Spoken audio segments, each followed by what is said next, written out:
Hi friends, అందరికీ నమస్తే. ఈరోజైతే నేను ఉల్లిగడ్డ పప్పు చేస్తున్నా ఫ్రెండ్స్. మనకి ఇప్పుడు ఎండాకాలంలో ఉల్లిగడ్డలు బాగా వస్తుంటాయి కదా. మేమైతే ఏంటంటే మునుపు చాలా అంటే ఒక 20 ఇయర్స్ క్రింద చిన్న చిన్న అన్ని ఉల్లిగడ్డలు ఒకసారి తీసుకునే వాళ్ళం అనమాట. ఒక 10 కిలోలు 20 కిలోలు ఏమంటే అన్ని చిన్నవి పెద్దవి ఇలాగే ఉల్లిగడ్డలు తీసుకున్నప్పుడు అయితే ఇలాగే వస్తాయి కదా ఫ్రెండ్స్. చిన్నవి పెద్దవి వస్తాయి. ఇప్పుడైతే వేరి అంత ఏరి అంటే చిన్నవి పెద్దవి వేరే కూడా ఇట్లా సేల్ చేస్తున్నారు కవర్లలో. ఇంకా మాకు అట్లా వచ్చినప్పుడు ఆ చిన్న చిన్న ఉల్లిగడ్డలన్నీ తీసి ఉల్లిగడ్డ పప్పు చేసేవాళ్ళం ఫ్రెండ్స్. ఇక చూడండి, ఇప్పుడు కూడా నేను అన్ని చిన్న చిన్నవి అన్నీ ఏరుతున్నా. అయితే కొన్నప్పుడు ఏంటంటే చాలా ఎక్కువ వస్తాయి అన్నమాట. అవి అంతా కలిపి అమ్ముతారు. బండి మీద తీసుకొచ్చేవాళ్ళు ఫ్రెండ్స్. నాకు 20 ఇయర్స్ కింద అంటే 25 దగ్గర దగ్గర అప్పుడు బండ్లలో తీసుకొస్తే కొనుక్కునే వాళ్ళం. అని చిన్న చిన్న ఇలాంటివి ఎక్కువ ఉండేవి అనమాట. పెద్దవి మళ్ళీ అవి మనకు నాటు ఉల్లిగడ్డలు ఇవంటే ఇప్పుడు హైబ్రిడ్. కానీ ఇలాంటి ఉల్లిగడ్డలతోని పప్పు చేసుకుందాం ఫ్రెండ్స్. ఈరోజు మీకు చూపిస్తా. ఏంటంటే ఇంకా చిన్నవి అయితే ఇంకా మంచిది, కానీ కోయడానికి మాత్రం చిన్నప్పుడు ఇట్లాంటి కోయాలంటే అప్పుడు విసుగు. మా ఫ్రెండ్ ఉండే, ఇక వాళ్ళ అత్తమ్మ కోయమని పెడితే తిట్టుకునేది. నా కోసం ఏరిచ్చింది ఉల్లిగడ్డలని చిన్న చిన్నవి అని తిట్టుకుంటుంటే నేను భలే నవ్వుకునేదాన్ని. ఉల్లిగడ్డలేనే మరి పారేసుకుంటామా అన్నట్టుగా నాకు అనిపిస్తుండేది. నేనైతే ఆమెను చూసి అరే ఇలా కూడా ఉంటారా మనుషులు, ఇంత వంగలేనితనం మనుషులు ఉంటారా అని అనిపించేది. ఇక వాళ్ళ అత్తమ్మ అన్నీ ఏరి పెద్దవి ఒక సైడు చిన్నవి ఒక సైడ్ అన్నీ వేరి అన్నీ చిన్న చిన్నవి అన్నీ ముందుగా కథం చేయాలన్నట్టుగా కోయడానికి అంతే సపరేట్ పెట్టేదన్నమాట. ఇవన్నీ ఉల్లిగడ్డలు నా కోసమే పెట్టింది అని విసుక్కుంటూ కోసేది. నాకైతే భలే జోక్ అనిపించేది. ఇంత చేతగాని మనుషులు కూడా ఉంటారా అన్నట్టుగా నాకైతే అనిపించేది. అయితే ఇప్పుడు ఉల్లిగడ్డ పప్పు చేస్తుంటే నాకు ఆ విషయం అదికొచ్చింది. చిన్న ఉల్లిగడ్డలను కోయడానికి అవి ఎంత ఇబ్బంది పడ్డదో అని. అయితే ఇబ్బంది అనే కాదు ఫ్రెండ్స్, అట్లాంటి ఉల్లిగడ్డలు ఉన్నప్పుడు కోయడం కూడా కొంచెం ఇబ్బందే. కానీ నేనైతే ఈరోజు ఇది చేస్తున్నా. ఏంటంటే ఇవి ఎలా అంటే చిన్న చిన్నగా ఇవి తీసేసి పొట్టు ఇవి ఏంటంటే ఇది తొడిమ ఇది తీసేసుకొని లోపలిదంతా తీసేసి నేను ఇప్పుడు కట్ చేసినాక చూపిస్తా. అలా చేసి మనము పప్పు వేసుకుందాం, పొడిపప్పులాగా. చాలా సూపర్ ఉంటుంది ఫ్రెండ్స్. ఏంటంటే మా అమ్మ చేసేది.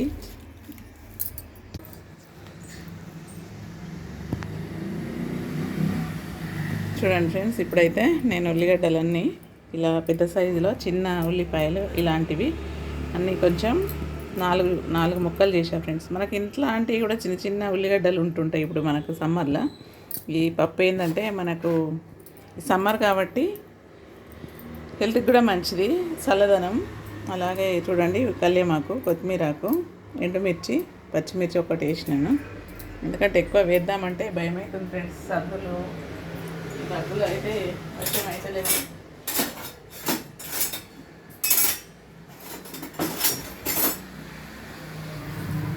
ఇందులో ఆయిల్ వేయడానికి ఇది గరిటె కోసం వెళ్ళాను. ఆయిల్ అయితే వేసుకుంటున్నా ఫ్రెండ్స్. ఇప్పుడు ఆయిల్ వేసుకొని మనం పప్పు చేసుకుందాం. ఉల్లిగడ్డ పప్పు ఎంత బాగుంటుందంటే మీరు ఒకసారి ట్రై చేయండి. సూపర్ టేస్ట్ అండి. ఉల్లిగడ్డ ఎంత టేస్ట్ అంటే అంత టేస్ట్గా ఉంటుంది. మా అమ్మ చిన్నప్పుడు చేసేది, నాకైతే చాలా ఇష్టం ఈ పప్పును. ఇంకేంటంటే మేము మా నాన్న చిన్నగా ఉన్నప్పుడు మంతిన్లో ఉన్నాము. ఆయన జాబు పరంగా ఉన్నప్పుడు అక్కడ చిన్న చిన్న బుడంకాయలు మనకు మక్క పెరన్లల్లో చిన్న బుడంకాయలు దొరుకుతాయి చూడండి, చిన్న చిన్న బుడంకాయలు.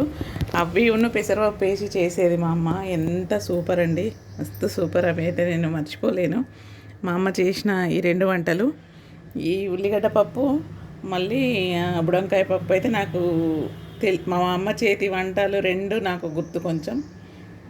ఇంకా ఏమంటే ఈ పప్పు మీరు కూడా చేసుకొని తినండి.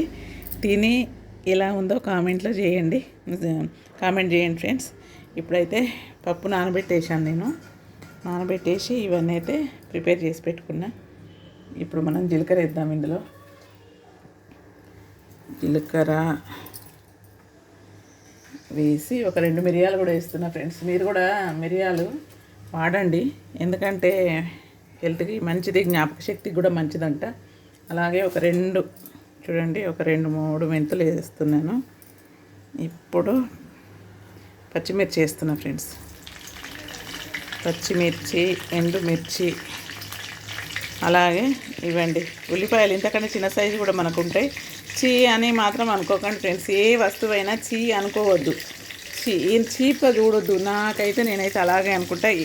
గడ్డి పోసలో కూడా దాని విలువ దానికి ఉంటుందని అయితే నేను అనుకుంటున్నా. కానీ మనని ఇబ్బంది పెట్టినప్పుడు విషయం అది వేరు. ఎవరైనా పెద్దోడైనా చిన్నోడైనా అది వేరు. కానీ ఏది కూడా చిన్న ఉల్లిగడ్డలు ఏంది అన్నట్టుగా మనం పట్టించుకోకుండా పక్కకు పెట్టేస్తుంటాం. అలా కాకుండా మీరు ఇలా చిన్నగా కోయకుండా కూడా చిన్నగా ఇలా వేసుకోండి. ఎందుకంటే నాకు ఉల్లిగడ్డతో నేను పూర్తి అది చూసిన తర్వాతనే దాని గురించి వీడియో కానీ చెప్పడం కానీ మాట్లాడడం కానీ ఉంటుంది ఫ్రెండ్స్. లేనిపోని పుట్టియడం అట్లాంటివి అయితే జెన్యున్గా నేను చేస్తాను అనుకుంటా సాధ్యమైనంత వరకు. లేనిపోని చెప్పి అట్లా అన్నట్టుగా ఉండదు, లేని చెప్పడం అన్నట్టుగా. ఇదైతే నేను ఉల్లిగడ్డలు మా ఫ్రెండ్ వాళ్ళ అత్తమ్మ ఇచ్చినప్పుడు కోస్తుంటూ ఆమె తిట్టుకున్న మాటలు యాదకొచ్చినాయి. ఈరోజు మా అమ్మ చేసిన పప్పు కూడా గుర్తొచ్చి నేను ఈ పప్పు చేస్తున్నా. చూడండి, ఇందులో చూస్తుంటే కూడా ఎంత భలే ముద్దుగున్నాయి కదా. ఇంకా ఉల్లిగడ్డలు చూడండి, చిన్న చిన్న ఉల్లిగడ్డలు కూడా ఏం లేదండి. ఇటు మనకు తల తోక తీసేసేసి ఏంటంటే ఇలా వేసుకొని చేసుకోండి. ఇంకా బిర్యానీలో కూడా వేస్తారు, చూసారా మీరు? చికెన్ దానిలో కూడా వేస్తారు, అలా కూడా యూజ్ చేస్తారు. చిన్న ఉల్లిగడ్డలే కదా అన్నట్టుగా బాధపడకండి, బరువుగా ఫీల్ కాకండి, ఇలా యూజ్ చేసుకోండి. ఎందుకంటే నేను మా అమ్మ జ్ఞాపకం ఒకటి ఇబ్బంది పడే విషయం కూడా నేను చూశాను కాబట్టి అట్లాంటి ఇవి మనకు రోజు తెల్లారు లేస్తేనే మనకు ఉల్లిగడ్డలతో పని ఉంటుంది ఫ్రెండ్స్. అందరు వాడతారో వాడరో కానీ 99% మాత్రం ఉల్లిగడ్డలు వాడే వాళ్ళే ఉంటారు. ఇప్పుడైతే సీజన్ కాబట్టి చిన్న ఉల్లిగడ్డలు కూడా వస్తుంటాయి ఫ్రెండ్స్. ఇప్పుడు మనం ఇందులో పసుపు వేసుకుందాం. పసుపు వేసేసుకొని ఇక వీటిని ఫస్ట్ మంచిగా ఫ్రై చేసుకోవాలి. మంచిగా ఫ్రై చేస్తేనే కలర్ఫుల్గా కూడా కనిపిస్తుంది ఫ్రెండ్స్. టేస్ట్ ఉంటుంది, కలర్ఫుల్గా కూడా కనిపిస్తుంది. చూడండి ఎంత కలర్ఫుల్గా కనిపిస్తుందో. నిజంగా చెప్తున్నా ఫ్రెండ్స్, మా అమ్మ చేసిన ఉల్లిగడ్డ పప్పు అయితే నాకు చాలా ఇష్టం. అలాగే చిన్న బుడంకాయల పప్పు కూడా, పెసరపప్పు, మా అమ్మ చేతి రుచి ఎంత అద్భుతం అంటే అంత అద్భుతం ఫ్రెండ్స్. నాకైతే మర్చిపోలేను. ఇంట్లో అన్నీ ఏంటంటే ఉగాది పచ్చడిలాగా అన్నీ చెప్తున్నా. అత్త మీద కోపం, మా అమ్మ ప్రేమ, చిన్న ఉల్లిగడ్డల గురించి వేస్ట్ కాకుండా అన్నట్టుగా నేను ఈ పప్పు చేస్తున్నాను, ఎన్నో కలబోసుకొని ఉగాది పచ్చడిలాగా. ఇప్పుడు మనం కల్యామాకు కూడా వేసుకుందాం. కలర్ఫుల్గా కనిపిస్తుందండి. ఇవన్నీ ప్రేమలు, పాత జ్ఞాపకాలు ఇవన్నీ కలబోసుకొని నేను చేస్తున్న పప్పు. చూడండి, నానబెట్టిన కదా ఈ పప్పును ఇప్పుడు ఇందులో వేసేసుకొని మంచిగా ఫ్రై చేయాలి ఫ్రెండ్స్. నూనెలా పచ్చివాసన పోయేంతట్టు ఫ్రై చేసుకోవాలి, అప్పుడే టేస్ట్గా ఉంటుంది. అలాగే కొత్తిమీర కూడా వేసుకొని ఇది కూడా మంచిగా ఫ్రై చేయాలి. ఎప్పుడైనా పప్పును నూనెలో ఏ వస్తువులైనా, నాన్ వెజ్ అయినా కూరగాయలైనా మంచిగా ఫ్రై చేస్తేనే టేస్ట్గా అవుతాయి ఫ్రెండ్స్. నాకైతే ఆమె తిడుతుంటే నేనైతే భలే జోక్గా కొందరు వింత మాటలు మాట్లాడుతుంటారు. అరే మరి ఆ ఉల్లిగడ్డలను వారేయలేం కదా, చిన్న ఉల్లిగడ్డలు పెట్టింది మా అత్త అని ఆమె తిట్టుకుంటుంటేనైతే నాకు భలే జోక్ అనిపించింది. ఎందుకంటే అరే చిన్న ఉల్లిగడ్డలు అయితే వారేసుకుంటామా, వారేయలేం కదా. ఇక చిన్న కోసుకోవాలనే డబ్బులు పెట్టి కొనుక్కుంటాం, మనం కష్టపడి పండిస్తాం కాబట్టి వేస్ట్ చేయొద్దనే ఉంటుంది ఎవరికైనా. అలా ఆమె తిడుతుంటే అర్థం లేకుండా నాకైతే భలే జోక్ అనిపించింది. కొన్ని మాటలు వింటుంటే నిజంగా వీళ్ళు ఎట్లా మాట్లాడుతున్నారు, ఇట్లా అర్థం లేకుండా అర్థం చేసుకోరా అని అయితే అనిపిస్తుంటుంది ఫ్రెండ్స్. కొన్ని మాటలు కొన్ని చేష్టలు కొందరి అలా ఉంటాయి. ఏం చేయలేం ఫ్రెండ్స్, అదే అంతే. కానీ జోక్గా తీసుకుంటే వాళ్ళు అప్పుడైతే ఏదో లాగా అనిపించింది, ఒక రకంగా బాధ అనిపించింది. కానీ ఇప్పుడైతే ఇక నేను జోక్గా తీసుకుంటున్నా. ఈ పప్పు అయితే చేస్తున్నా ఫ్రెండ్స్. ఇది వేడైపోయింది కదా, ఫ్రై అయిపోయింది కదా, ఎంత కలర్ఫుల్గా ఉంది. మనకు ఇక ఇష్టమైన వాళ్ళు ఎండుమిర్చి కానీ పచ్చిమిర్చి కానీ వేసుకోండి, అదే పూర్తిగా. నేనైతే ఇక పచ్చిమిర్చి అంటే భయం. ఇప్పుడు దగ్గు ఫ్రెండ్స్, వీడియో తీసేటప్పుడు మాట్లాడదామంటే కూడా దగ్గు వస్తుంది. అయ్యో అంత ఇబ్బంది పెడుతున్నానేమో అని అనిపిస్తుంది నా వీడియో చూసే వాళ్ళకు.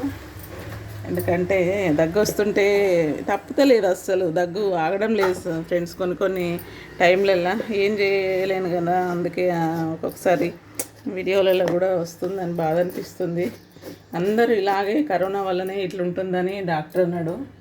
అందరికీ ఇదే ఇబ్బంది ఉందమ్మా, పిల్లలకు పెద్దలకు. ముందైతే ముసలి వాళ్ళకు ఉండేది, ఇప్పుడైతే ముసలోళ్ళు వయసు వాళ్ళని ఏం లేదమ్మా, అందరు ఇబ్బంది పడుతున్నారు.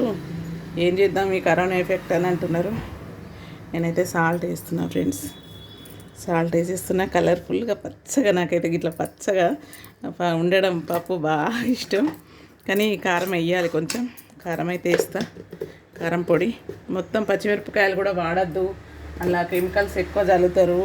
ఎండుమిర్చి వాడాలని చెప్తున్నారు ఫ్రెండ్స్. మీరు కూడా ఎండుమిర్చి పచ్చిమిర్చి కొంచెం తగ్గించి ఎండుమిర్చి వాడితే మంచిదేమో అనుకుంటున్నా. నేనైతే కొంచెం తగ్గించిన. ఇక ఇప్పుడైతే కొంచెం కారం కూడా వేస్తున్నా ఫ్రెండ్స్. కారం కూడా వేసి దీన్ని కొంచెం పొడిపప్పులాగా చేసుకుంటే చాలా బాగుంటుంది, మరి మెత్తగా కాకుండా. నేనైతే ఇలా చేస్తున్నా ఫ్రెండ్స్. చూడండి, ఇలా కొన్ని వాటర్ కూడా వేసుకుందాం మనం. బాగా కాకుండా కొంచెం వాటర్ వేసుకుందాం.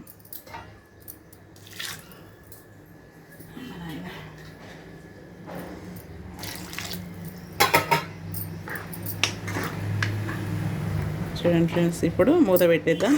అన్నీ వేసినాం ఫ్రెండ్స్. ఇలా లాస్ట్కి ఇష్టమైన వాళ్ళు ధనియాల పొడి ఇట్లా వేసుకోవచ్చు, లేదంటే మానుకోవచ్చు. చూడండి ఉల్లిగడ్డలు ఎంత బాగా కనిపిస్తున్నాయో. చూడండి ఫ్రెండ్స్, సూపర్గా ఉడికిపోతుంది. ఉల్లిగడ్డలు చూడండి, ఇవి ఉడికిన ఉల్లిగడ్డలు రైస్లో కానీ చపాతీలో కానీ తింటుంటే మాత్రం ఎంత సూపర్గా ఉంటుందంటే అంత సూపర్గా ఉంటుంది. చూడండి ఫ్రెండ్స్, ఇందులో ధనియాల పొడి వేసాను, వెల్లుల్లి కూడా వేస్తున్నాను. వేసి కొంచెం దంచాలి ఫ్రెండ్స్. నేను ఎప్పుడు వెల్లుల్లి కొంచెం అన్నిట్లలో ఇలా వేస్తాను. ఇలా దంచుకొని పప్పు ఆల్రెడీ అయిపోతుంది కదా, దగ్గర పడుతుంది కదా, అలాగే చపాతీ కూడా రెడీ అయిపోతుంది ఫ్రెండ్స్. ఇప్పుడు మనం ఈ మసాలా ఉంది కదా, ఇలా వేసుకుందాం. వేసుకొని చూడండి కోడిగుడ్లలా కనిపిస్తున్నాయి. ఇలా కలిపేసుకుంటే మరింత టేస్ట్ అవుతుంది ఫ్రెండ్స్. చూడండి, పప్పు అయితే రెడీ అయిపోయింది. స్టవ్ కట్టేస్తున్నా, మూత పెట్టేస్తున్నా. చపాతీ అయిన తర్వాత చపాతీతో తిందాం ఫ్రెండ్స్. చపాతీ రెడీ అయిపోయింది, పప్పు రెడీ అయిపోయింది ఫ్రెండ్స్. ఇప్పుడు మనం చపాతీతో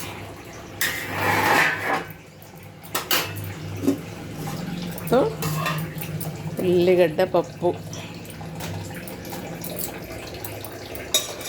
రండి ఫ్రెండ్స్, మీరు కూడా టిఫిన్ చేద్దరు కానీ. మా అమ్మ జ్ఞాపకాలతో ఉల్లిగడ్డ పప్పు. చూడండి ఎంత మంచి ఉల్లిగడ్డలు ఇదైపోయినాయో. నాకైతే ఉల్లిగడ్డలతోనే పప్పు ఇష్టం చాలా.